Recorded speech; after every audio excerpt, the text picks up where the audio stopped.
Many blessings and welcome to a very special episode of Your Wish Fulfilled. In this podcast, we really focus on how to feel we've attained everything and create a beautiful life that we love. And today's a special episode because I missed the session yesterday. I normally post twice a week and I couldn't do it because I've been traveling, and I'm sitting here at the beach overlooking the waves. They're lapping on the shores and breaking over the rocks. It's a bit windy. And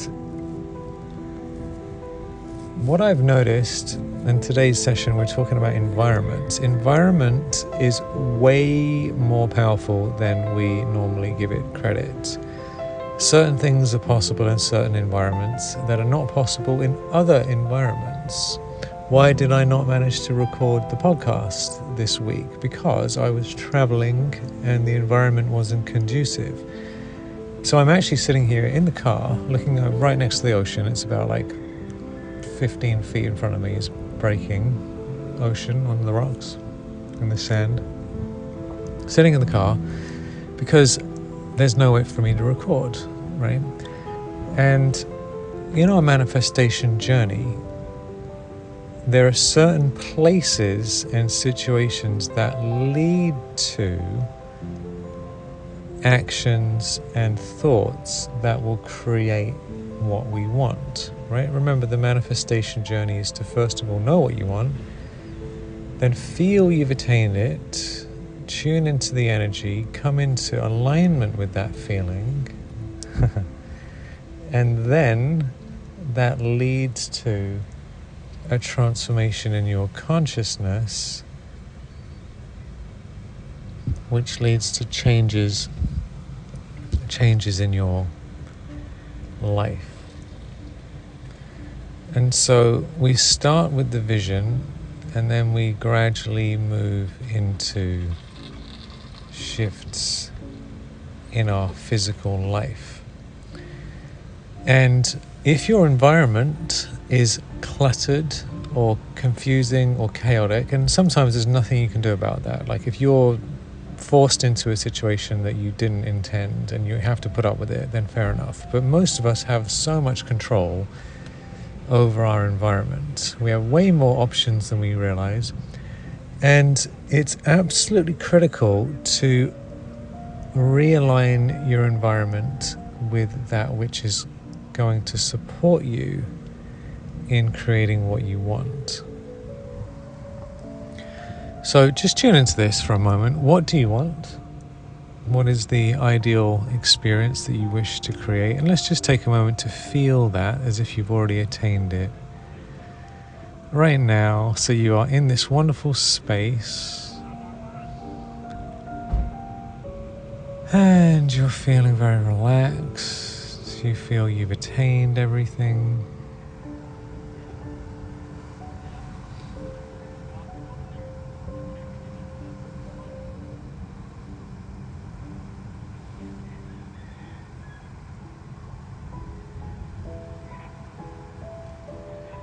And just notice the difference in your feelings. And what do you see? What do you hear? What is different in this new reality? How has things improved and transformed?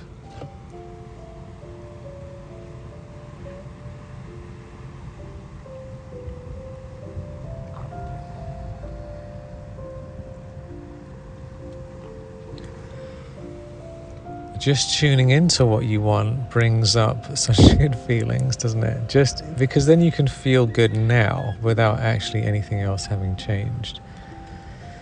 And then the next thing that happens is as you bring that feeling into your general life, then you sort of attract to you situations, people, and even thoughts and ideas that are going to either give you what you want directly or lead you in the right direction.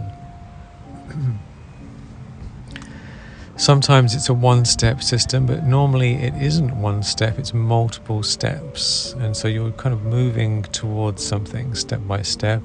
It's like going forward in the fog. You can't see everything in front of you clearly, but you can see a little bit ahead of you, and you just keep moving in that direction. And one of the key things that we can do is arrange our lifestyle in an environment to support us being in that higher state of consciousness and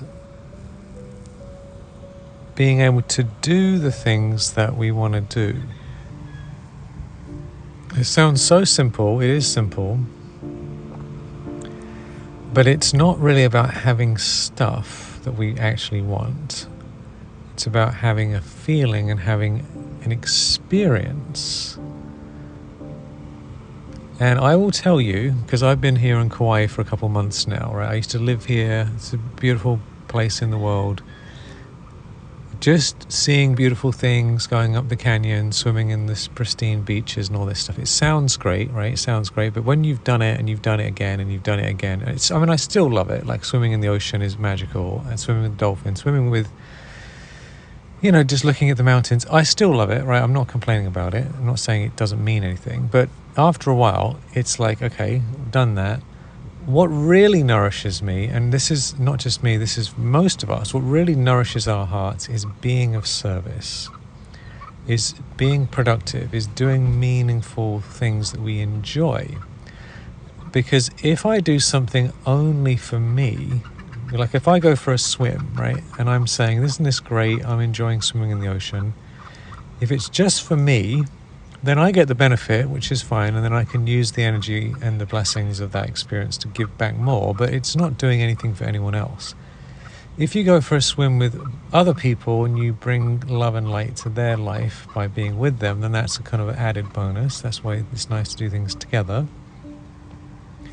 But some activities, you do it and it also helps others as well.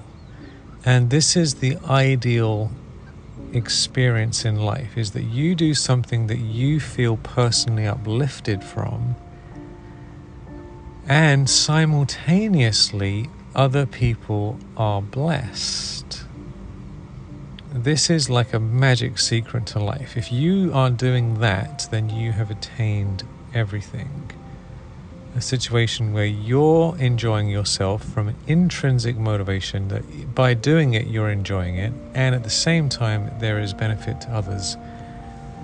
That is a very unique situation, because many times people are doing things that they don't enjoy, hoping that they get some sort of result from it, right? So it's the extrinsic motivation. It's wanting to do something to get something later. I'll go to this job I hate because I'll get some money at the end of the month or end of the week.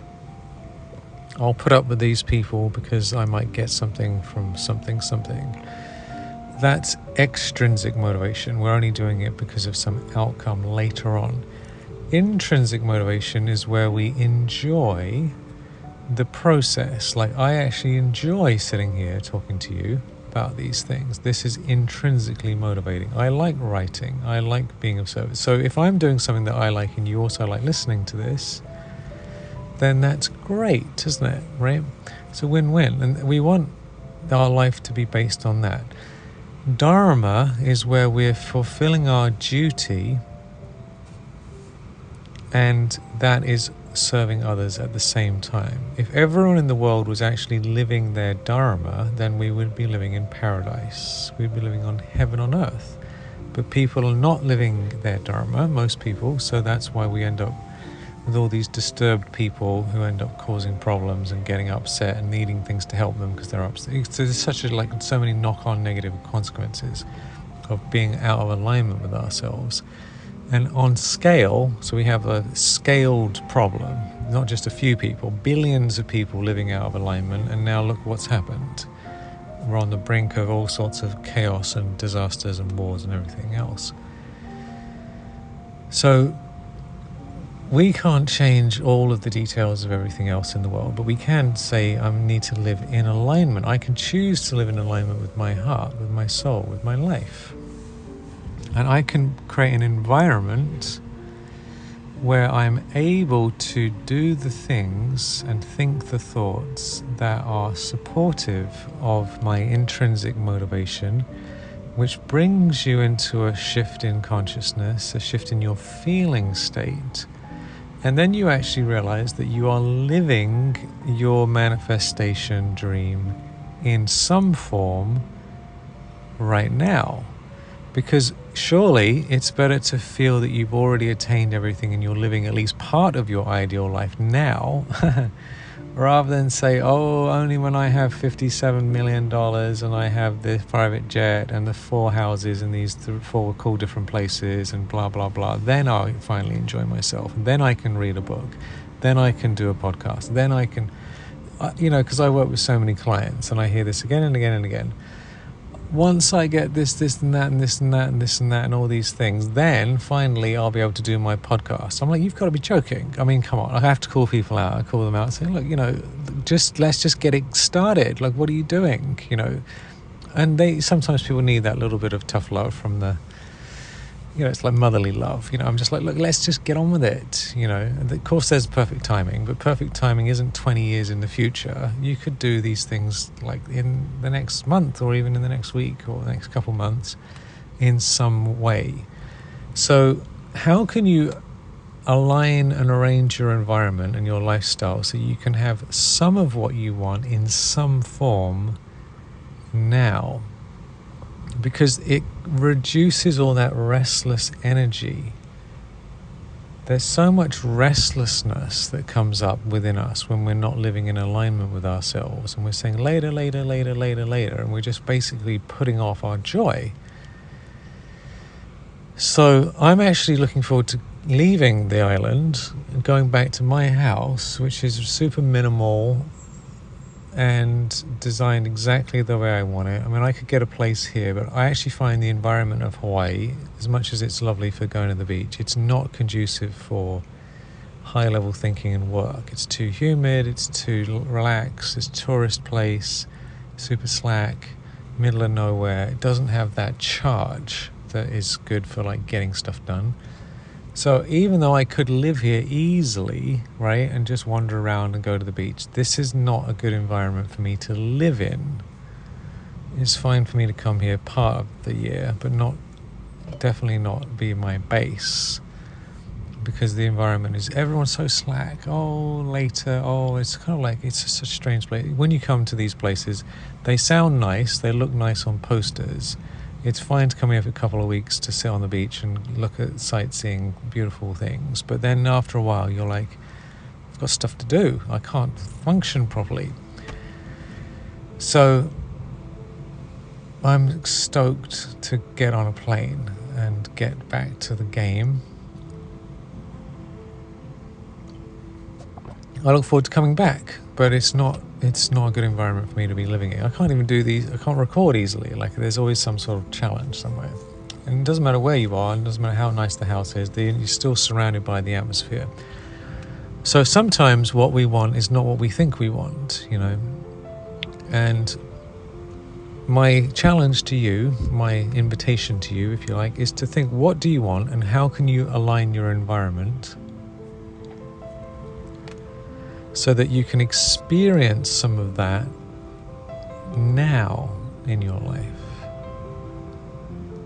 Because then you're practically, on a practical level, in alignment with your vision. Not just theoretically, not just energetically, but actually you're doing the things that you love to do. And it brings so much joy when you allow yourself to express and just let that come through. So thank you so much for your wonderful presence. I hope the recording's okay. You might be able to hear the ocean and the roosters and various things, wind in the background. But it's all good. It's all good. So sending you so much love. Have a beautiful, beautiful day. Wishing you a magical environment that brings you so much joy and peace in your life as it is now in some form. And feel the difference, feel the difference, feel the difference. Lots of love. Talk to you soon.